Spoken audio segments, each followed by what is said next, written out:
Welcome to the Journal Editorial Report. I'm Paul Gigot. As Israeli troops push further into Gaza, attention is turning to what will happen after Hamas is toppled, with Prime Minister Benjamin Netanyahu saying this week that Israel will likely retain security control of Gaza indefinitely, prompting the Biden administration to express its opposition to a reoccupation of the Palestinian enclave. Here's National Security Council spokesman John Kirby on Wednesday.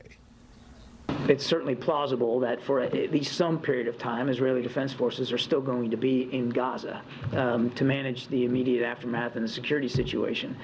But that nothing's changed about our view that that shouldn't be the long-term solution, that it shouldn't be about an IDF reoccupation of Gaza as a long-term governance solution. Let's bring in Mark Dubowitz. He's chief executive of the Foundation for Defense of Democracy. Mark, thanks for coming in. Good to see you again. So is this really a dispute over who's going to govern Gaza? It doesn't seem to me that it really is, in the sense that somebody's got to have security control. And in the immediate aftermath of the war, if Hamas is gone, that really does have to be Israel, doesn't it? Well, it has to be Israel. I mean, I think the Biden administration is deluded into thinking that the Israelis are ever going to give up security control of Gaza. I mean, you've got to remember right now they sort of subcontracted security control in the West Bank, and the Palestinian Authority under Mahmoud Abbas has failed miserably, which is why over the past 2 years, Israeli troops are in there every night trying to neutralize the terrorists that have been attacking Israelis in Israeli cities. So the idea that the Palestinian Authority or some other authority is going to now have to protect Israeli lives after October 7th is again delusional. But that's not the same thing as fully occupying it and running the government, is it? I mean, it's providing for security as they do more or less on the West Bank in an emergency basis, as you say, now every night. but Israel does not want to reoccupy Gaza. Yeah, that's right, Paul. And in the West Bank, for example, I mean, the majority of the West Bank actually is governed by the Palestinian Authority. They have civilian authority. There's areas called Area A of the West Bank where they both have civilian and security authority. And I think what you would look like in Gaza is what is Area B in the West Bank, which is essentially the Israelis with security control and some kind of Palestinian authority with civilian control. So I think there are a lot of lessons from the West Bank that the Israelis can learn from, and certainly the United States should learn from in thinking about a Gaza end state. I guess the big question, or one of them, is the Palestinian Authority going to be strong enough, particularly under the current leader, aging Mahmoud Abbas, to be able to control that Gaza and prevent, with Israeli help, the a rise of another Hamas or another group that is a terrorist group?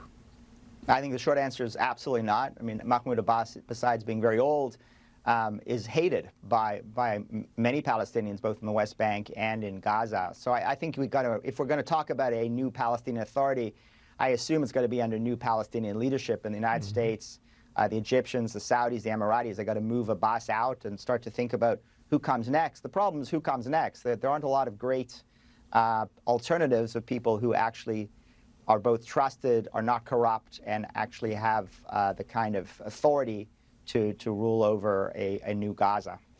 The administration in the U.S. also pushing again and quite vocally for the so-called two-state solution in that region.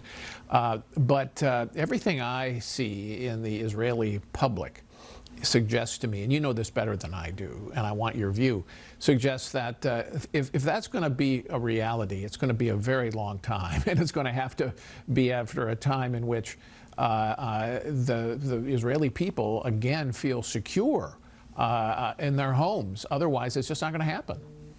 Yeah, Paul, you're exactly right. I mean, listen, you know, the Israeli public has tried this many times, and the Israelis withdrew from Gaza, as you know. It turned into Hamastan. They withdrew from southern Lebanon. It turned into Hezbollah land.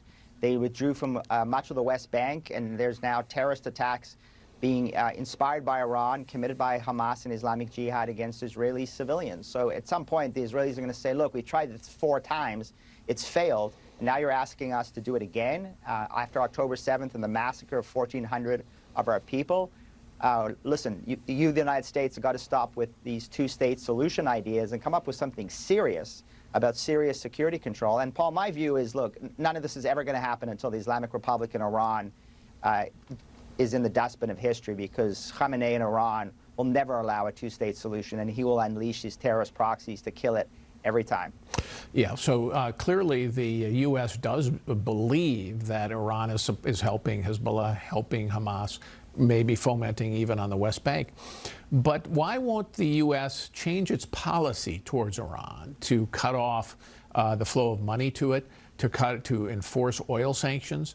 When you engage with the administration, what answer do you get to those questions? Well, the fundamental problem that this administration has was very similar to the Obama administration, is they believe that the demonstration of American power, of credible American power, will only lead Iran to escalate. And so that they're afraid of escalation, so they're afraid of demonstrating American power. They're afraid of even credibly threatening American power because Iran will escalate. And of course, many of us think the opposite, actually. And I think the history since the Islamic republics first formed was an American president, when he demonstrates the willingness to use military force and other tools of American power, the Iranians back down because the supreme leader fears nothing more than the end of his regime, and he knows the only power on earth who could bring down his regime is the United States of America. So it's almost like a theological debate you're having about the existence of God with the administration. You amass your evidence, they amass their evidence, and at the end of the day, you walk out of the White House incredibly frustrated because you realize that they are not willing to fundamentally change this fatally flawed Iran policy. Well, they're going to have to grasp that nettle at some time. Thank you, Mark Dubowitz. Incisive as always. Appreciate it.